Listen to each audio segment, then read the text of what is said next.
Hello everyone, आज है 19 जून और आज इस वीडियो में हम बात करने जा रहे हैं मदरसन सूमी के बारे में। देखिए, ऑटो पार्ट्स एंड इक्विपमेंट बनाने वाली दमदार कंपनी है ये। और इंडिया ही नहीं बल्कि बाहर भी ये कंपनी काफी बड़ा कारोबार करती है। 97 रुपीज के ऊपर शेयर ट्रेड कर रहा है। एक बहुत बड़ी गिरावट हमें यहाँ पर जरूर देखने को मिली है, लेकिन उतना बड़ा बाउंस बैक भी इसने किया है। 50 रुपए के आसपास ये शेयर टूट गया था। पैसा डबल करके दिया है इसने कुछ ही महीनों के अंदर। हालांकि एक बड़े लेवल से शेयर टूटा जरूर था, लेकिन अब धीरे धीरे बाउंस बैक की तरफ भी शेयर आगे बढ़ रहा है।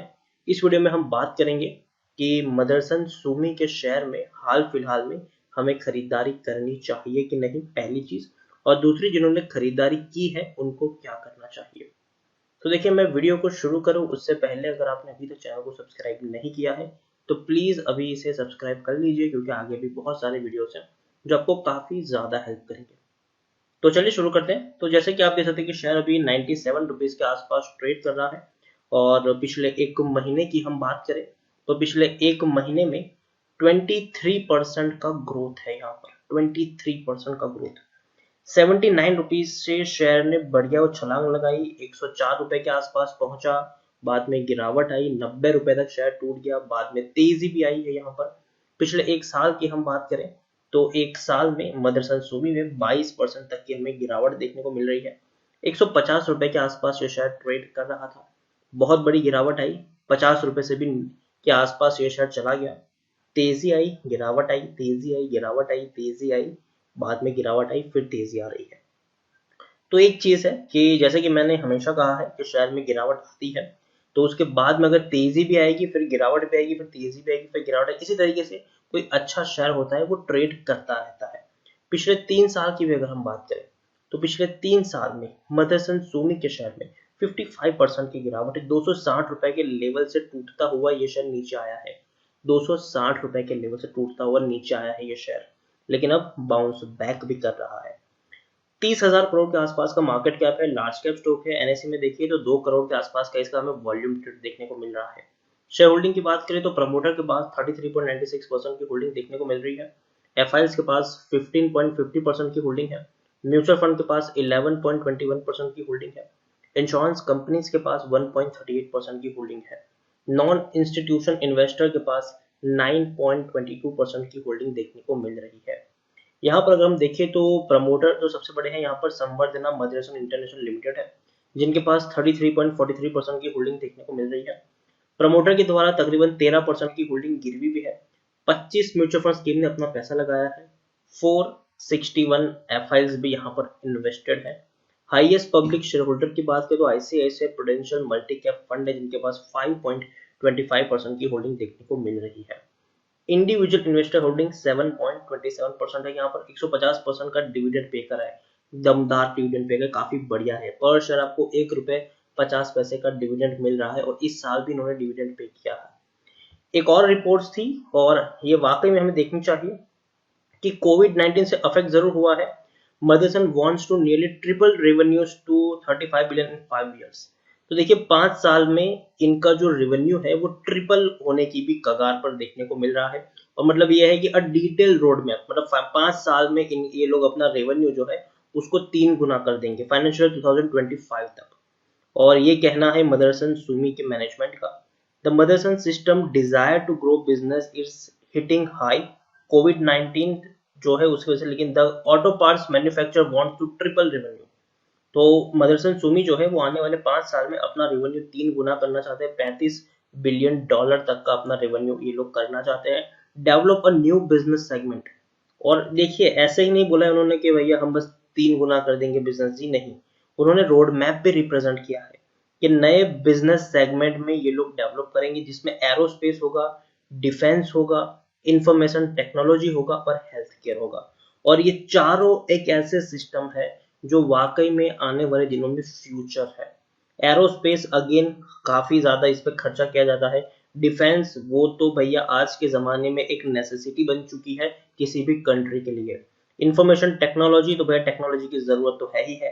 और हेल्थ केयर, कोविड-19 के बाद हेल्थ केयर की जरूरत अब सबको पड़ रही है, सबको पड़ रही है।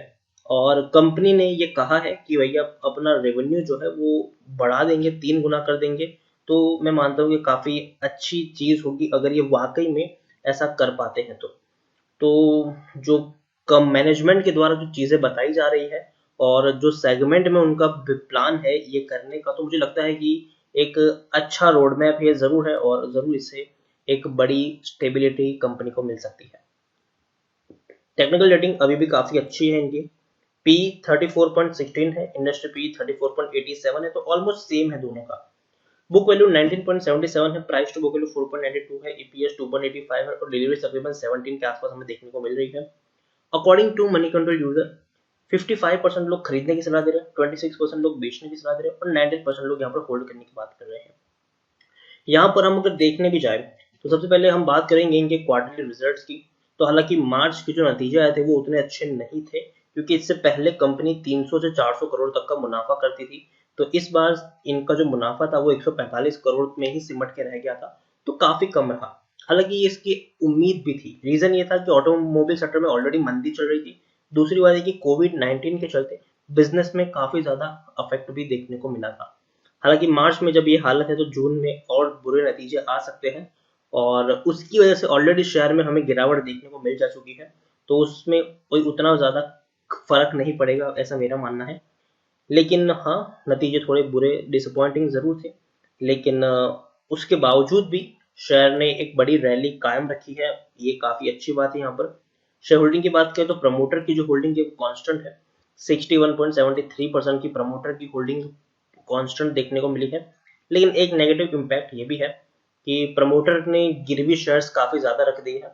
पहले जो 3.64% की होल्डिंग गिरवी हुआ करती थी, आज वो 13.05% है। तो ये एक नेगेटिव पॉइंट यहाँ पर ज़रूर है इनके लिए। एफ की बात करें तो जो 17.48% की होल्डिंग थी, आज वो 15.50% की होल्डिंग, तो ज़रूर एफ ने अपनी होल्डिंग को कट डाउन किया है। लेकिन यहाँ पर हम देखें तो इंश्योरेंस कंपनी और म्यूचुअल फंड ने दबा की खरीदारी की है। इंश्योरेंस कंपनी के पास पहले बहुत कम होल्डिंग थी, 0.27%, आज 1.38% की होल्डिंग है। म्यूचुअल फंड के पास 8.70% की होल्डिंग थी, आज 11.21% की होल्डिंग है।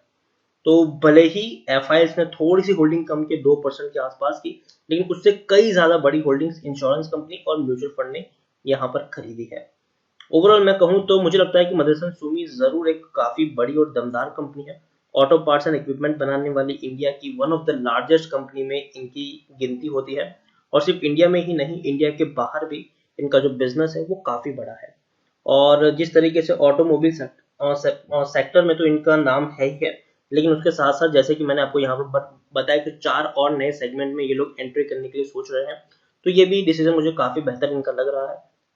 तो मदरसन सुमी, जैसे कि मैं अगर कहूँ इसके बारे में, तो कंपनी तो बढ़िया है ही है। अगर आपने खरीदारी की है तो आप चाहे तो निवेशित रह सकते हैं और लॉन्ग टर्म का पर्सपेक्टिव लेके चलिए। चार्ट आपको इसी तरीके से देखने को मिलेगा, ठीक है। जैसे कि आप यहाँ पर देख सकते हो कि शेयर गया था 53 के ऊपर, तेजी आई 65 पर पहुंचा, वापस 54 पर आया, वापस तेजी आई 86 पर गया, वापस गिरावट आई 70 रुपये तक शेयर टूट गया, वापस तेजी आई शेयर में 87 रुपीज तक गया, वापस गिरावट में 77 तक आया, वापस तेजी आई 84 तक गया, वापस गिरावट आई, फिर तेजी आई 103 रुपए तक भी गया, वापस ऐसे गिरावट आई कि 90 रुपए तक भी टूट गया, वापस 97 रुपीज तक भी गया।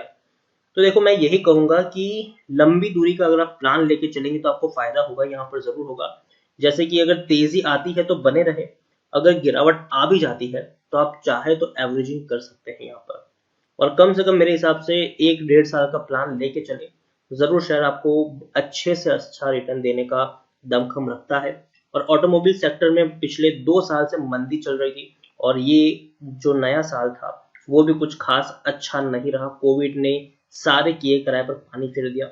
लेकिन मुझे लगता है कि शायद जब 2021 की शुरुआत होगी तो ऑटोमोबाइल की जो मंदी है वो शायद खत्म हो सकती है और ऑटो बनाने वाली, ऑटो इक्विपमेंट बनाने वाली कंपनीज और इवन ऑटोमोबाइल कंपनी में आपको एक नई शुरुआत होती हुई देखने को मिल सकती है।